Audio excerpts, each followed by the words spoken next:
Welcome to our MAPE class. For today's lesson, in our art component, we will be discussing the arts and crafts of Luzon, its attires, fabrics, and tapestries. At the end of the lesson, the students should be able to 1. Recognize attires, fabrics, and tapestries, crafts and accessories, and body ornamentation in highlands and lowlands of Luzon. 2. Determine characteristics of attire, fabrics, and tapestries, crafts and accessories, and body ornamentation in highlands and lowlands of Luzon. And appreciate the importance of the characteristics of attire, fabrics and tapestries, crafts and accessories, body ornamentation in relation to culture of highlands and lowlands of Luzon.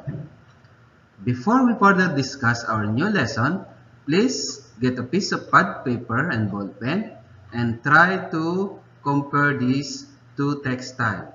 Let's have an activity. Try to identify the similarities and differences of these two textiles, figure A and figure B. Okay, so just compare their characteristics. Okay, when it comes to art elements, try to tell their similarities and differences. Just mention at least three, or list at least three similarities and differences of these two textiles. You have 1 minute to do that. Are you ready, class? So your time starts now.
Alright, time is up. Are you done? Let us reveal your answer. Let's talk on their similarities first. What do you think are the similarities of these two textiles? Yes, they use geometric patterns. Okay? So it's very obvious. There are patterns parallel with each other. Some are triangle, circle, and irregular shape. Another, the horizontal red stripes is present in their textile. So the red and black stripes are present in these two textiles. And they use ethnic designs inspired by nature. So they are using the shapes of nature. What about their differences? Yes, they differ in lines and color. So figure A uses orange, white, black, red, gray, while in figure B there are green, red, white, gray. So there are a variety of colors. They differ in lines and color. Next, they differ in shapes adapted from nature. Yes, so figure A, somewhat like a mountain or wave, while in figure B, somewhat like a, what do you call this one? Some kind of fish. There. So there are curly lines here. Next, the weaving styles are distinctly different. Okay? The way they weave, they differ. Alright? Let's continue.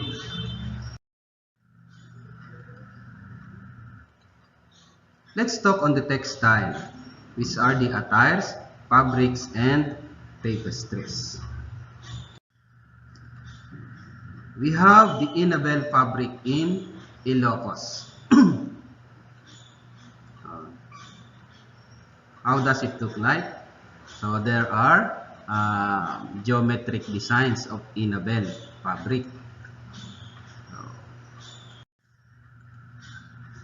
Inabel is a hand-woven fabric made by Ilocanos, which is more popularly known as Abel Iloco. It comes from the root word abel, which means to weave. So the meaning of Inabel is to weave. The word Inabel literally means woven, so finished product. It is created by skilled artisans using traditional wooden looms or using a device called wooden looms.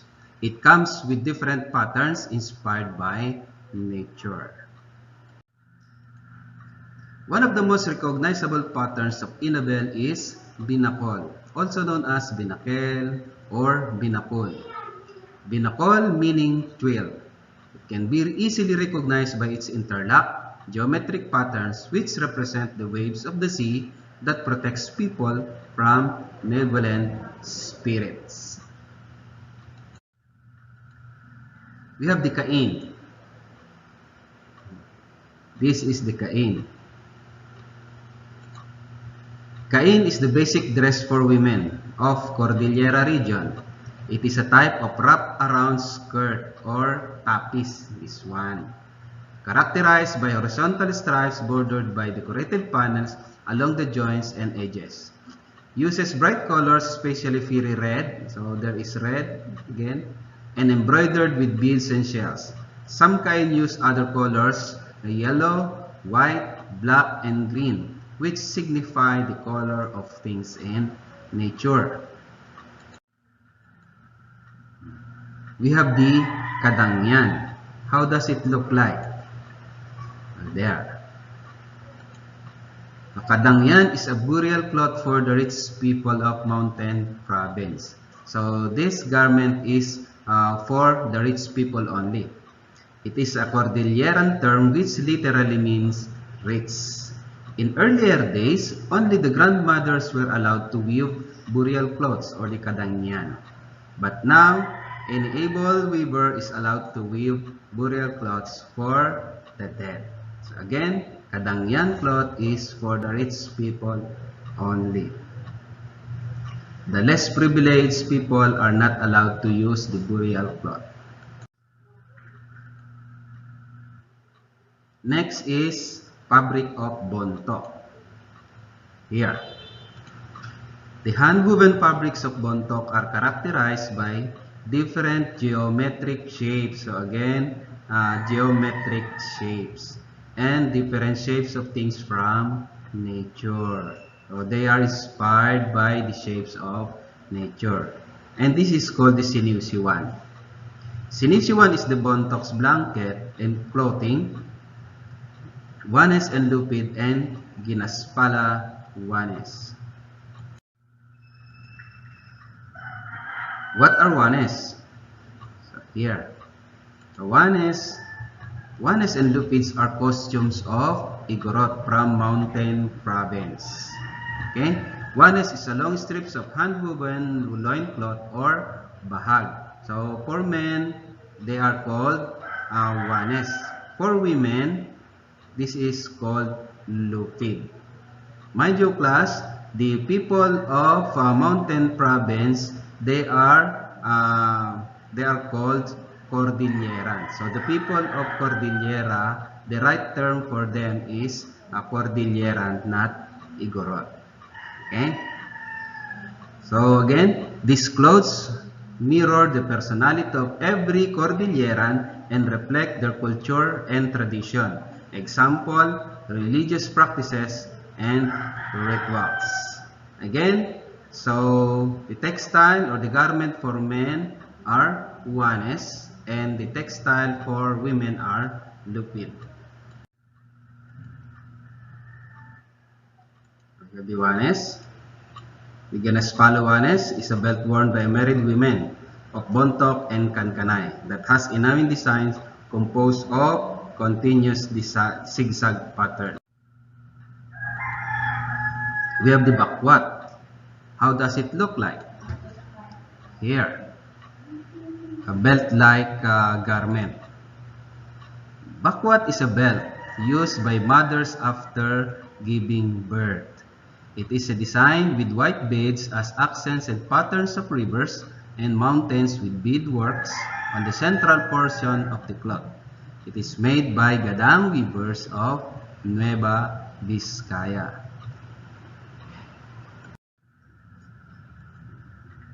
Tinggian design. Here. Tinggian designs are very meaningful for the people of Abra. Their clothing has a simple linear designs but are assigned with many meanings. Some of their textiles are reserved for use only during special occasions such as birth-giving, wedding, and harvesting. They use natural dyes from different trees and plants like the mahogany, which is red, inara, which is brown, and malatayom, which is indigo. Okay, again, this garment is used only for birth giving, wedding, and harvesting. Batangas embroidery. What do you call this one? Okay. So, piña and husi are the three traditional fabrics in Batangas, in Taal. It is characterized by smooth stitches, fine, composed of fine delicate shapes, embossed and durable. Yes, this is a barong. Barong is an embroidered formal menswear in the Philippines, and it is the most versatile apparel on special occasions like weddings and formal affairs.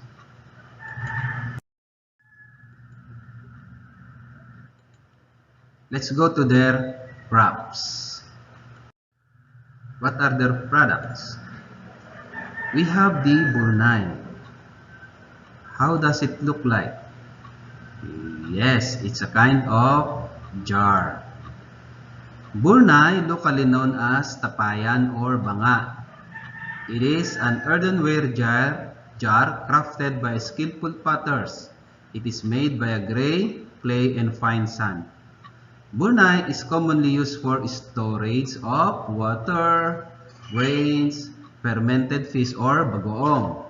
Also, basi, which is the sugarcane wine, salt, and other condiments. Burnay has small openings, while those with bigger mouths are called wanging.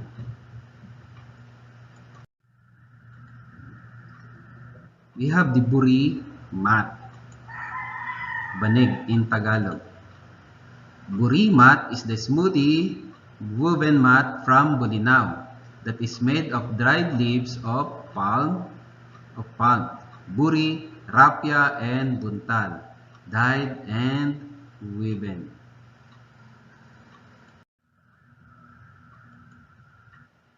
We have the laba.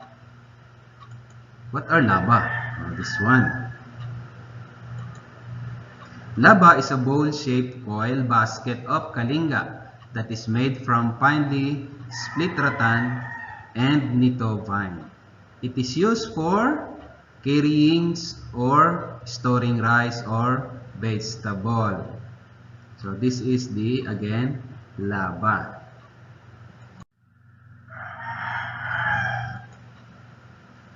We have the Lingling O. What are Lingling O? This one, a necklace. A necklace.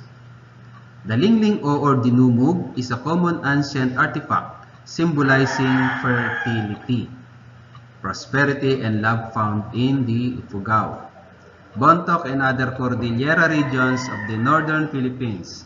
It has a negative space form that be considered the internal female reproductive system.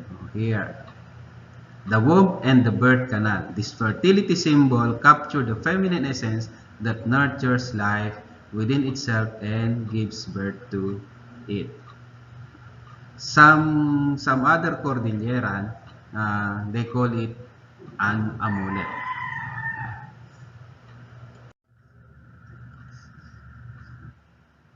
We have the bakul. What are bakul? Bakul, these are the headdress worn by Ibatan women. So, of Batanes. It is used to protect them from the heat of the sun and the rain. While for the men,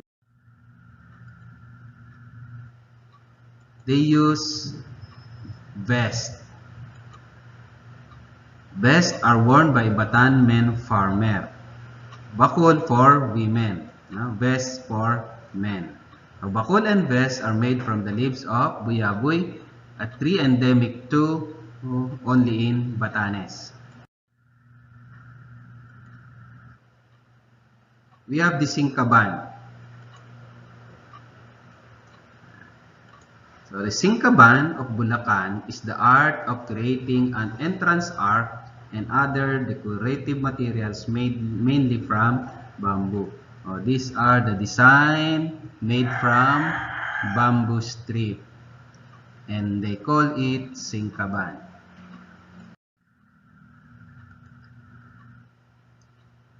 Another one is pastillas wrapper.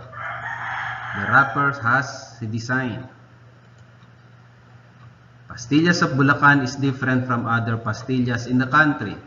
It has a unique, colorful, and intricately designed paper wrapper, which is locally known as pabalat or borlas de pastillas. Other Bulacan arts and crafts include firecrackers and goldsmith. This one. So Bulacan, they are the supplier of firecrackers we use in celebrating New Year. Keeping. Do you know what keeping is? So here. Keeping is a traditional Filipino leaf-shaped wrapper made from glutinous rice. It originated from the city of Lucban, Quezon. It is used to decorate houses during the Pahiyas festival. It can be eaten, grilled or fried, and can be dipped in sugar, vinegar, or other sauce. So it's edible.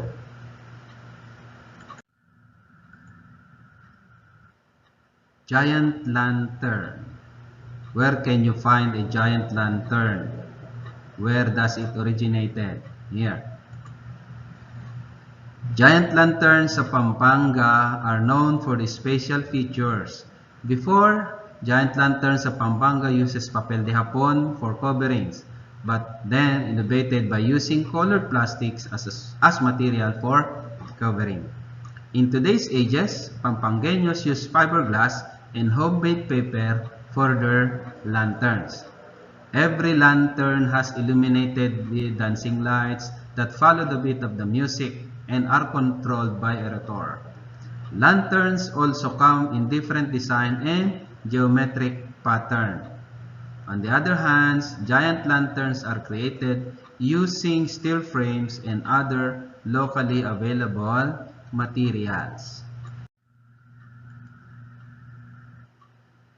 Basket, bags, slippers, coin purse, and other crafts are famous in Bicol region. The Bicol region is abundant not only in natural fibers of abaca and rapia, but also in their own crops, and including basket, bags, slipper, coin purses, and other crafts. Their crafts design are simple but colorful.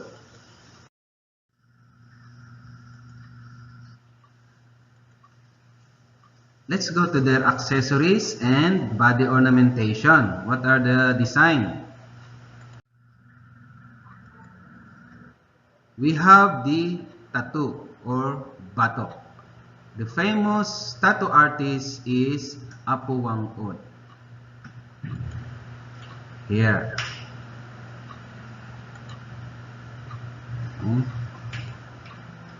Kalinga's tattooing is a form of art that is usually covering the chest and arms. Almost all over the body has tattoo. It is considered as a clothing and decorations of the Kalingas. Batok is a 1,000-year tattooing tradition that uses indigenous materials like charcoal mixed with water and coconut shell, a thorn of a citrus tree as a needle, a bamboo thorn holder, and a bamboo used to tap it. Again, the famous tattoo artist is Apo Wangod.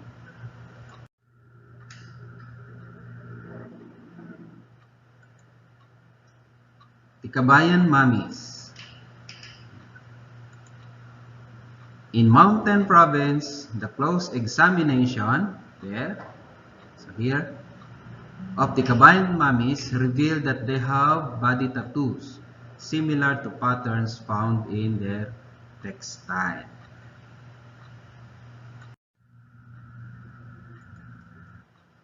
In Lukban, Quezon. So, this will be the last slide.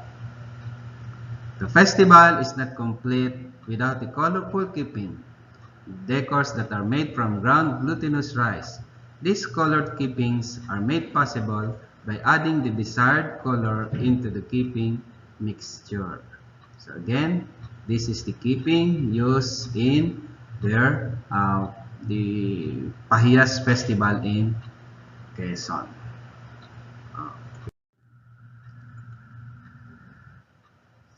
So that's all, class. For your enrichment, try to draw using Oslo paper, draw or illustrate some attires or textile of lowlands or highlands of Luzon. I have examples below. They are artwork of my former grade 7 students, school year 2019-2020. Look at this. There, the Tinalak costume. They use cartoons. Okay? So, a cartoon character wearing tinalak. Okay? So, a vest worn by men. For men naman ito. Also, a tinalak design. There. So, this is for your enrichment. You're going to draw a garment or design inspired by the highlands and lowlands of Luzon. That's all, class. Thanks for watching. I'm Sir Crisaldo T. Macasinag, Master Teacher of Pedro Guevara Memorial Natural High School. Thanks for watching.